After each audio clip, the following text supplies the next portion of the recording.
Marshall here. Welcome back to the Realignment. Today's guest on the show is Congressman Khanna. Ro represents Silicon Valley in Congress, and this conversation is all about American manufacturing, what's gone wrong, and what we need to do to fix it.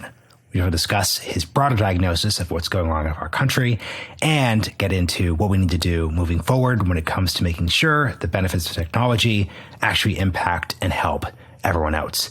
Hope you all enjoy this conversation. We mentioned a bunch of pieces in this episode, including James Pogue's recent essay that we covered on the show a few weeks ago. So check the links in the show notes. Hope you all enjoy the conversation, and a huge thanks to the Foundation for American Innovation supporting the work of this podcast. Khanna, welcome to the Realignment. Thank you. Appreciate your having me on. I'm excited to chat with you. So I'm going to start with a quote that you recently offered up in James Pogue's New York Times piece about the state of the present Democratic Party. James came on the show, so folks will be well aware of this piece. You offered a quote, "Great leaders tell stories that fit within the cultural and religious context of nations." So we can get the throat clearing out of the way. I'm not asking you to proclaim yourself some great leader. You don't have to say, "I'm so humbled." You've been on the circuit. You know what I'm talking about there. What story, though, would you tell about America today? I would tell a story of a decline of economic dynamism and opportunity in many parts of the country that have diverged from extraordinary economic potential and opportunity in places like Silicon Valley that I represent. That we have gone from 53rd in income inequality around the world in the 1980s to 128th today. And that somehow we need to restore our lead in manufacturing, to become an exporter again, to renew the economic opportunities of the American dream post-deindustrialization. And to do that, we don't have to look to outward countries as much as we have to look to our own founders, from Hamilton to Lincoln and Douglas and what they recommended to FDR and King, and that the sauce for America's economic renewal is in that blueprint. There was something implicit you just said there. We don't need to look to outward countries. How do you see political figures on both sides of the aisle looking to other countries in ways that seem to be suggested by your comment aren't inwardly focused on our own principles, our own legacies, our own history? Well, let me qualify that a bit, in that I don't want to be sort of so patriotic or with blinders and not say that we can't learn from, the universal preschool in France, or that we can't learn from what other countries have done on healthcare. But when it comes to economic growth and dynamism and economic opportunities, I mean, you look at, for example, Europe. They have one tech company, ASML. They really haven't been a hotbed of economic innovation. And then if you look at China, it's very state-dominated. I mean, huge state subsidies for industry, which I don't think is the right model. I actually think the right model is a combination of what Alexander Hamilton recommended, which was business working with educational institutions, working with labor at the time, and now to build industry, and with what Dr. King recommended, which is that to do this, we need everyone on the playing field, not just one population, and we need them to have the basic healthcare and education to do so. I call it a new economic deal or progressive capitalism, but that you could look at the great thinkers in our own history to find a core way forward, an American way forward, and then, of course, have the humility to say, well, what can we learn from other countries? It's really interesting that you talked about dynamism as a end state or a goal of the American economy. I think that's something often missing from the ways the progressives talk about the American economy and just sort of our vision for the country. We'll get into that in a little bit, but I want to talk about the contradictions that exist when we have different goals. So, for example, you said that we shouldn't be pursuing a Chinese model of state capitalism, subsidizing these industries. Yet in progressive capitalism, you write about the importance of semiconductors, of green technology. These are spaces where obviously like the Chinese are making very, very aggressive moves, dumping technology as they did with solar in the 2000s and 2010s, investing in companies, picking national champions. How does one not just pursue that Chinese model while also recognizing that the American economy was plenty dynamic at a time that we deindustrialized, at a time that we didn't prioritize semiconductors, we didn't prioritize our supply chains or economic resiliency? How do we balance these seemingly competing objectives?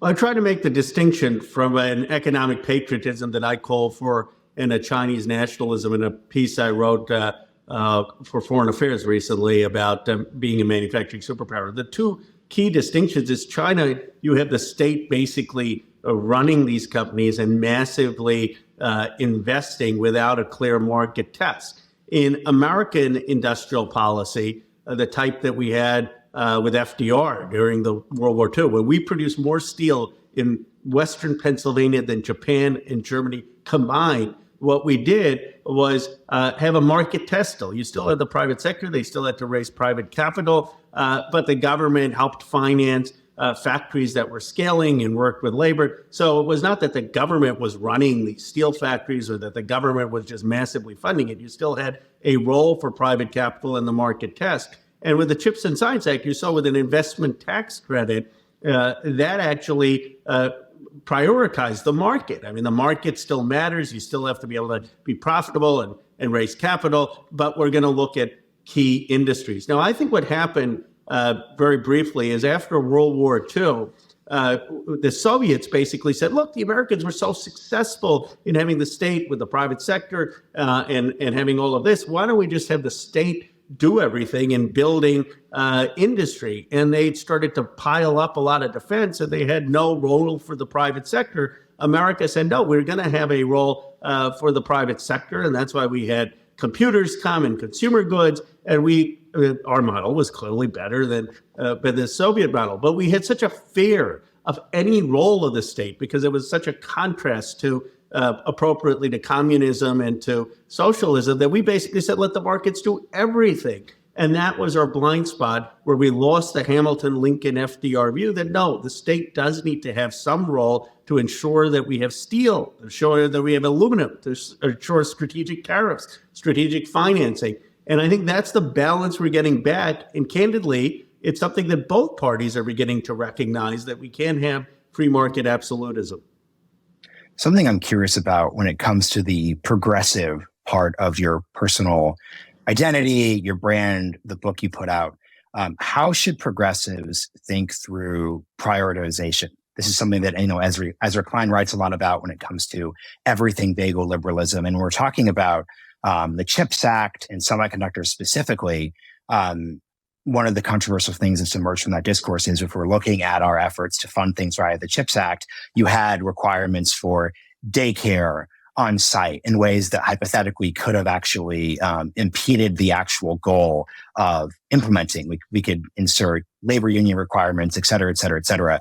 I recently saw a podcast, though, where Senator Todd Young was actually very good faith and helpful when he said, look, if we're looking at the problems of the CHIP Act, it's not really the daycare centers right now. So that was like an interesting note. But I think at a narrative level, though, I'm just curious how you think about this idea that if we saw the CHIPS Act, we can do childcare and we could do labor union reconciliation and we can actually build up our industry again. How should progressives think through priorities when it comes to these big, ambitious goals? Well, I think for industrialization and having good paying jobs, whether those are technology jobs, and we can discuss some of the work we're doing there, or industrialization, that should be the highest priority for the Democrats. We need to be the party of creation of good jobs across the country to give people an opportunity for wealth generation and economic security.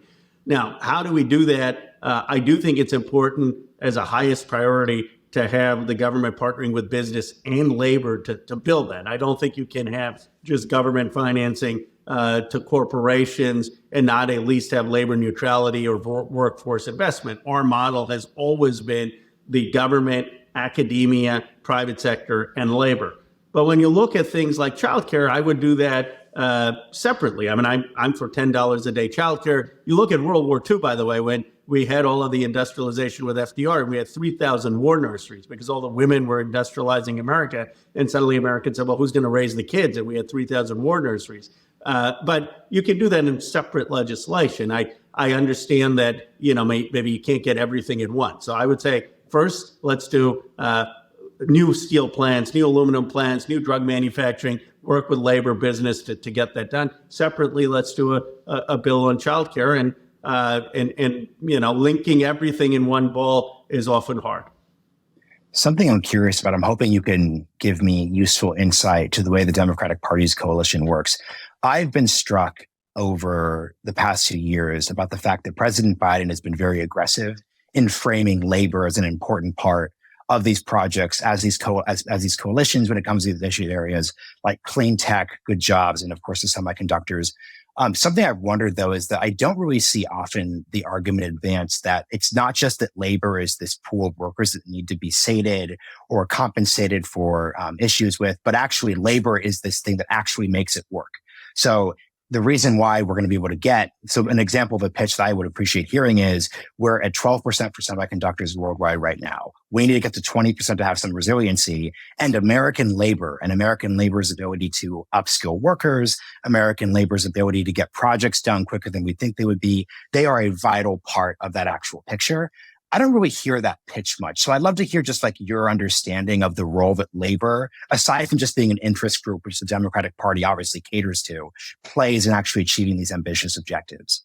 It's a great point, but American workers are 6 times more productive than those in China and India, and 2 to 1 over Europe. And one of the reasons, and I try to make that argument in Entrepreneurial Nation about 10 years ago, is that American workers are creative.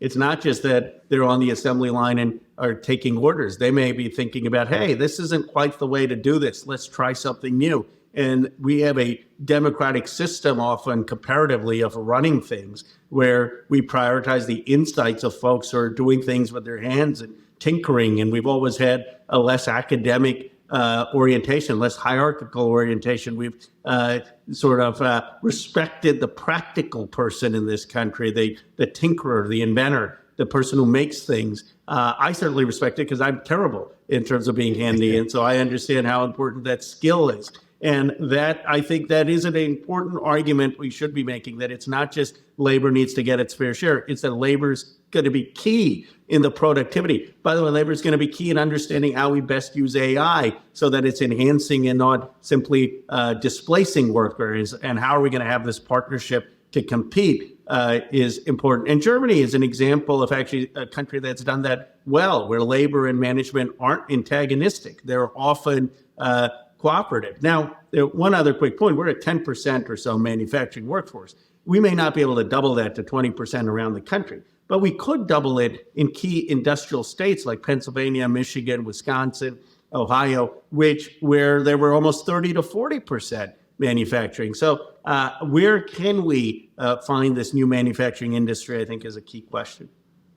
Something I'm curious about is for you to speak about the progressive movement's relationship to tech and the tech community broadly. You're famously Silicon Valley's representative at a geographic level, not in a lobbying sense. At a geographic level, you represent Silicon Valley in Congress right now. And I've just been struck about once President Biden left the presidential race, there was this very clearly a very public fight over the role that Silicon Valley and tech plays in the Democratic Party's coalition.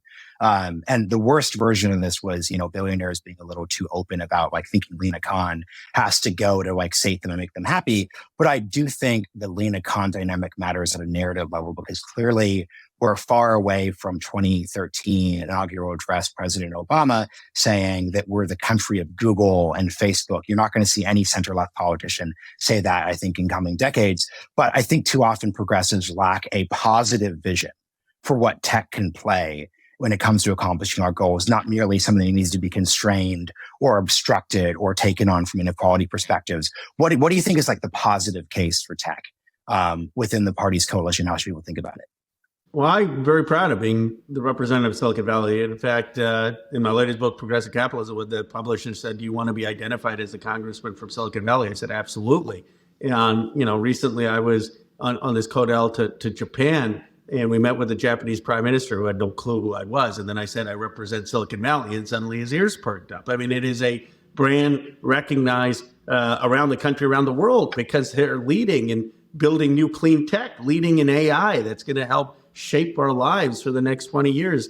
My district is worth $10 trillion in one area, which is the most wealth produced in the history of the world. Now, I respect Lina Khanna. I think she's doing important work, and some of her work in terms of enforcement and antitrust has been absolutely correct. And I think she should stay, and that's not being anti-Silicon Valley. I mean, Silicon Valley isn't just the big companies. It's a lot of startups. It's a lot of entrepreneurs. So I think we should absolutely have Lina Khan's work. But what we really need in this country is the modernization of opportunity in places left out. Let me give you a very concrete example. I'm getting 40 historically Black colleges and universities to come together September 30th. We've got Apple, OpenAI, NVIDIA, Google, all showing up. They're creating with these HBCUs 12 to 18 month credentials that people can do and then get a $65,000 to $75,000 job. A lot of the young men, by the way, who like video games. Well, video games are all about AI. It's the AI that controls all the parts that you're not controlling.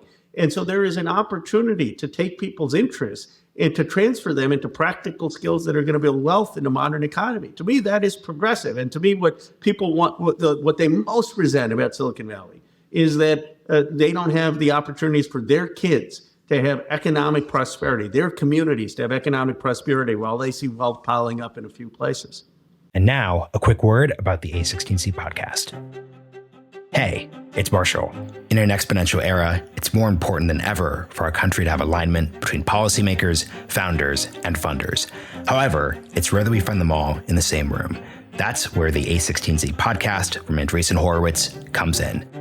They bring together guests like the very first CTO of the CIA and the chief security officers behind OpenAI, Anthropic, and DeepMind to cover topics like intelligence in the era of AI, the nuclear renaissance, the future of defense, and much more in the world of American dynamism, the term coined by A16Z general partner and friend of the Realignment, Catherine Boyle.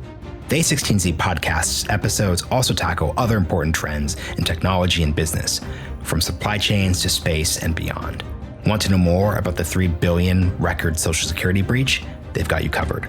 Wondering if tech can finally disrupt the healthcare industry? They recently broke this down. Curious about governing democracy, corporate boards, and the internet? Listen in to find out. Eavesdrop on the future with the A16Z podcast on Apple Podcasts, Spotify, or wherever you're listening now.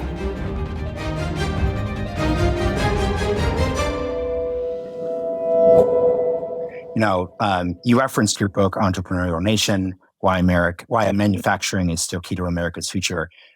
Usually books that are over 10 years old aren't worth reading from a listener or a prep for a show perspective. But I think your book is actually hyper helpful because it came out at a time that manufacturing wasn't key to, I think, the way that the center left and the Democratic Party broadly framed itself.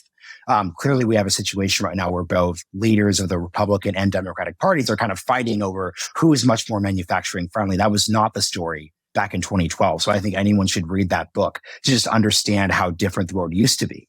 But that said, I think the key difficulty for, I think, folks like you who are Democrats who are advancing the manufacturing narrative is that you've had the CHIPS Act. You've had President Biden put manufacturing very key to the case he's making in states like Pennsylvania. Yet at the same time, politically, there hasn't been as much of a translation into the polls or even some of the political results. What is the gap between actually taking manufacturing seriously at a policy level, which I think is true, and the fact that as a political program, it hasn't worked as well as we would have hoped? Three things. One, manufacturing can't just be semiconductors, and I helped write the Chips and Science Act. And it can't just be clean tech. And I love solar, I love batteries, I love wind. But, when you look at Johnstown, Pennsylvania, they're not going to get a semiconductor plant there probably. But why can't it be modern steel? I said to the president, Donald Trump campaigned on that you can't be a country without steel and aluminum. What if you were the president who said, I'm going to bring steel back? And we put one new modern steel plant even in Pennsylvania, one new one in Ohio, one new one in Michigan. This is what I meant about people have to tell stories in context of the American experience.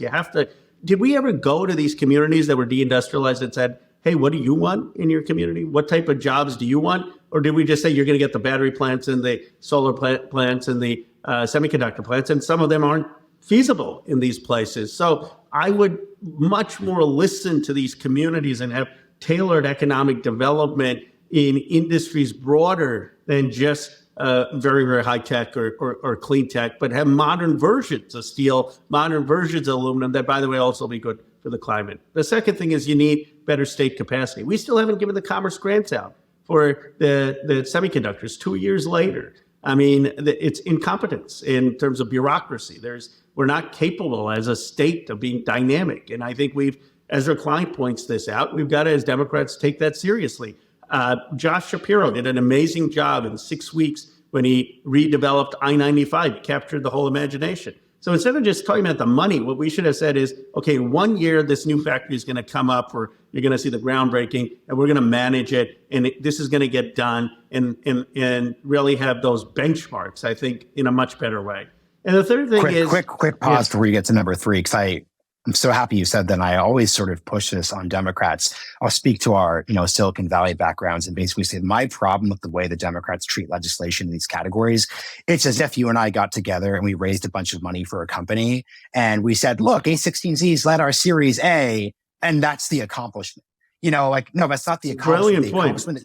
You have to deploy the capital. You have to actually build something. I think too many people are just I think this is sort of a remnant just of 20th century legislation where the big win is passing the Civil Rights Act, and you're not going to focus as much on the implementation at a broad narrative level. These spaces don't work. I mean, obviously I'm not claiming there weren't serious implementation issues with the Civil Rights Act, but I just think we have to move beyond taking legislation as a win versus the actual results and the products that come out of it.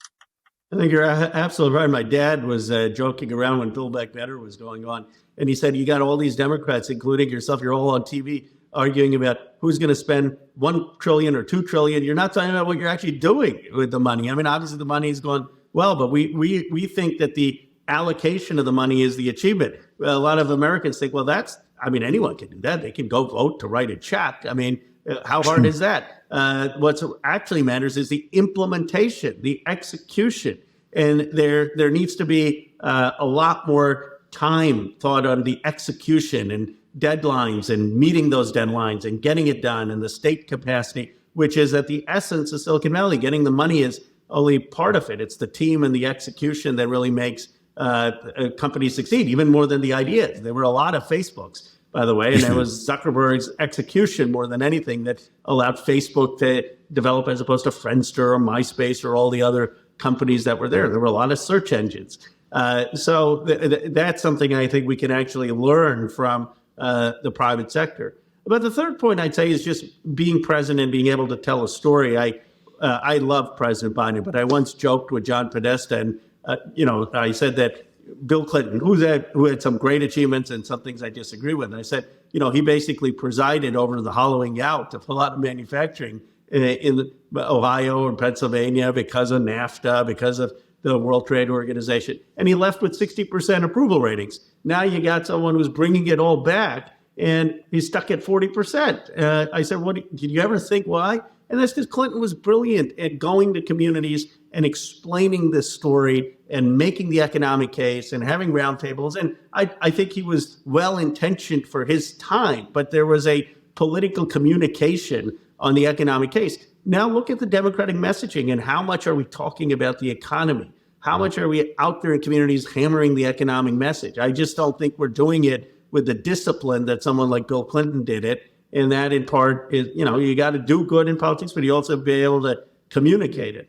Let me just ask you a direct question I sort of wonder about. So I wonder to what degree are aesthetic concerns a limit when it comes to not being able to sell the manufacturing narrative in the country, in the sense that dynamic of this country right now is the diploma divide. The Democratic Party is increasingly the party of higher educated persons. Like I'm at the University of Texas. Like you obviously have a very serious academic background. You've noted that you aren't exactly the most mechanical in nature. To what degree is it a party that represents those realities limited in its ability to sell a manufacturing narrative to swing states, Pennsylvania, Ohio, Michigan, et cetera? Well, I think advanced manufacturing cuts across both the diploma divide and the racial divide in this way. You can't build a modern factory, a modern steel plant without PhDs. You can't build it without engineers. You can't build it without electricians, plumbers, construction workers, or very skilled labor. And I often say, I hate the parts of the party that say, oh, we focus so much on college degrees and PhDs. Now we need to focus just on people without college degrees, because that's insulting to people and not telling the truth. On the other hand, I hate folks saying, well, let's just focus on those who are a college education and not honoring the hard work and skill of those vocational educations. I was talking to former Prime Minister Ardern in New Zealand. She had this great program where every school got the Prime Minister's Award for the best vocational student. I said, what about we do that in the United States, get the best vocational student of the President's Award? So we can do both. But my view is advanced manufacturing gets us all on the same page, because you need people with very fancy diplomas and those without diplomas. And by the way, it was deindustrialization that William Julius Wilson wrote about in the Black community, hurting Black families, creating depression and truly disadvantaged. And no one paid as much attention to it. Then it started happening in white rural communities, and Deaton and Case wrote about it, and more people paid attention. But it was deindustrialization in both cases that has really hurt economic opportunity. And so you can put these new industries, not just in a Johnstown, you can put it in a Milwaukee, in a Dayton, you can put it in down south where they face a lot of deindustrialization. You can put it in Latino communities. It gives us a common purpose, a common economic purpose that I think this country can rally around. Something, in this last section, something I'm very curious about to get your politician's view of things is I'm interested in what the mood of the country is, and then how political movements need to need to have a good reading of that mood. So, fascinating fact for me is just that this podcast kicked off with having, then non-candidate JD Vance on. He was our first episode. And at the time, the assumption was that JD had this opportunity to build this new form of majority politics. But if you're looking at some of the polling, his head-to-head against Kamala Harris is disastrous. She's up 15, 20 points on him in certain polls. And my sort of thesis here is that what the populist right has incorrectly done is overreach in terms of how angry the country is right now. I think the country is very exhausted from the past 15 years. I think people are not as seeking to sort of punch left and punch right against each other in the same way that in some ways progressive movements overreached in 2020 and just sort of did not understand the degree to which Americans were seeking something more normal and something that was revolutionary. So I'd just be curious from your perspective, what do you see as the baseline mood of the country and how that should shape how people like you put together your policy programs and argue your policies? I think the country deeply wants structural change in terms of the economic structure. I think there's so many people who feel that their jobs are not being enough to pay for a house or a place to live, raise the kids, have a basic vacation, and costs have gone up. Good jobs have not been there, but they want that in a way that respects difference, particularly on cultural things, that's aspirational for the nation, that recognizes that people of different viewpoints can disagree civilly. And I think you saw this in the recent Harris-Trump debate. It was less about policy and more, I think some of the momentum that Vice President Harris has gotten is because she's saying, look, I want to have a more aspirational, hopeful vision for the country. Whether we turn that page now, I think eventually the good news of Harris's success is I think it points to a post-Trump future in terms of tone, and a country of sizable size of the country has responded to that. J.D. Vance, I knew J.D. Vance before he was in the Senate, and to the extent he cared about left out communities, I thought, okay, this is someone you can deal with. And we were on a bus trip together through Ohio. I disagreed with some of his conclusions in Hillbilly Elegy of Robust Individualism, but I thought it was a beautifully written book, and I read it, and I had hope for him. But I think that where he's fallen short is he's gotten part of this echo chamber of the far right in making comments about cat ladies and other things that he said. I just think he's bought into that ecosystem, and that has overshadowed some of the other areas where he was recognizing the need for state intervention in economic policy. So last 3 or 4 questions here. Number one, going back to your background, I was joking with you before we started the episode that I was excited to read your Entrepreneurial Nation book because it showed that you were into manufacturing before it was cool, before it was hot, before it was a talking point. Critically, though, you were, I think, a year older than me. I'm 32 when you actually wrote that book. So you actually fall into, at a positional level when you wrote that book, the position of a lot of people who listen to the show. Young staffers, ambitious people who are bored at their law firm jobs and are looking for something new to do. I get these emails all the time. Can you kind of speak back to 2012 you and just talk a bit about how the path you pursued coming out of this manufacturing interest led you to where you are today, and how the people in the audience who are super wonky, interested in policy can transition that to accomplishment or something just making a difference? Well, no way for you to know this, but you're happened to be speaking to me on my birthday at 48, so you're making me feel old now. And I think the book at 12 came out, so I probably published it when I was 36. But here's the good news, dude, because of the gerontocracy, being 48 means you're incredibly young. You're a wee babe, you're a teenager in political terms today. But here's what I would say, because I was a staff person. I was a deputy assistant secretary, which is way low on the totem pole in commerce at the time. And I would say develop your voice and develop your worldview and perspective. So when I have people who work for me, the hardest thing I often have getting them to do is to take a point of view.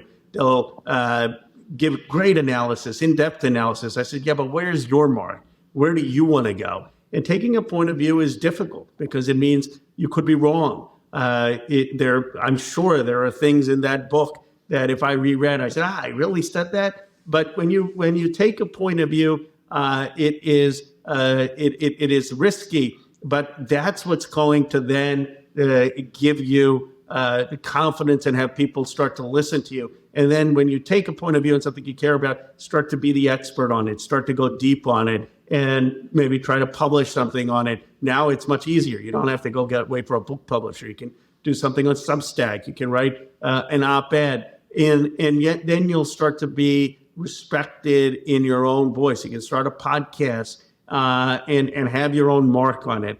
And that I think it will open up doors in ways beyond the resume building, which and I don't decry the need for credentials. I mean, you always have these people, after they're like president or senator, and they come in, just do what your passion is. Don't worry about any credentials. And then they've gone to Penn and done their credentialing, and I was like, come on, I will say, as a state school grad, I'm always very triggered when people sort of do that story. So I appreciate it. I appreciate it. I mean, it's like a Penn, like all of Trump's family's gone to Penn, and they're out there talking about, well, this, college degrees don't matter.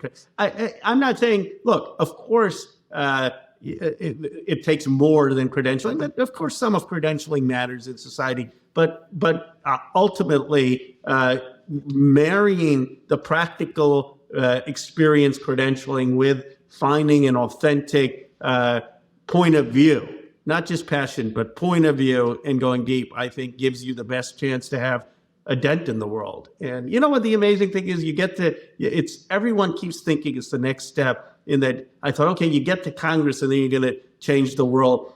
And one of the great, and then most people in Congress say, you're one of 435. One of the great interviews I saw was with John F. Kennedy. He said, when I got to Congress, I thought, I'm just one of 435 people. So I thought I would run for the Senate and I'd have power. I got to the Senate, I'm just one of 100 people. So I ran for the White House and I thought, finally, I'm going to get power as a president. And he said, I got the president. And I said, the Capitol Hill, they have all the power collectively. The president doesn't have much. So wherever your vantage is, you're just a person. You're never going to be able to shape things totally. But the question is, can you have your dent in the world? And if you have a point of view, you can. So last quick too, you've been, you're on this podcast, so you're clearly going into niche policy spaces, but you're also doing, Taylor Lorenz covered you in the Washington Post talking to streamers.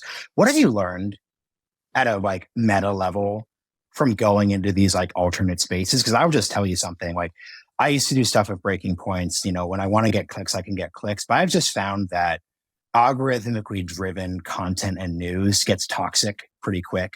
I think Destiny is like an interesting guy, but then he's doing like live streams of Candace Owens for clicks, and they're having like insanely not useful conversations. So just like that's sort of my just sort of analysis of the space as someone who dips into it every once in a while. Like, what have you learned from just doing this tour in general? I've learned how many people aren't getting their information from traditional media, how you, as modern politicians, you got to be present in different spaces. But that I really enjoy podcasts like these because this is in depth. You get to have a conversation.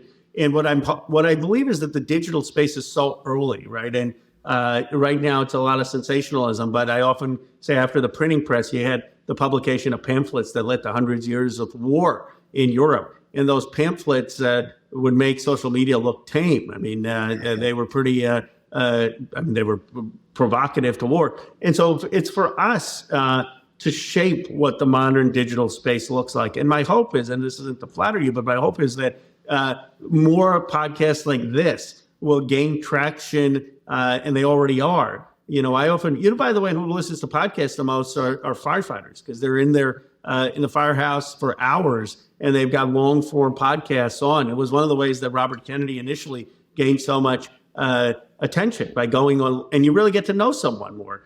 Someone who listens to this whole interview is probably going to have a much better sense of where I am and what I think than someone who's seen me 100 times on CNN for 5 minutes talking about news of the day.